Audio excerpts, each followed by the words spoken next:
how do I find an agent and work with them? First of all, it's important to focus on your portfolio because you want to make sure that you are in a good place to actually have an agent. And not everybody needs an agent either.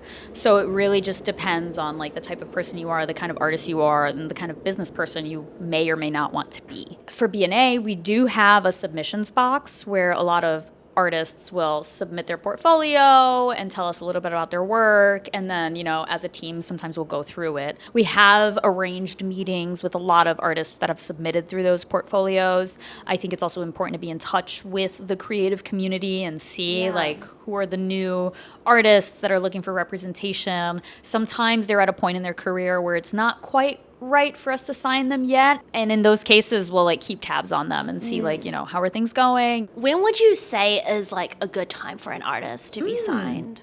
I think it's also going to depend on the agency, right? But I believe that it's important to have some experience working with clients. I think it's important to understand how a project typically runs. I think it's important to understand how to communicate with clients. It's important to understand how to manage your time and deliver things on time. At B&A, we represent emerging artists as well as very well-established artists, so there's a range. And sometimes we take people on that need a little bit more development when we see intense potential. It's going to be case by case.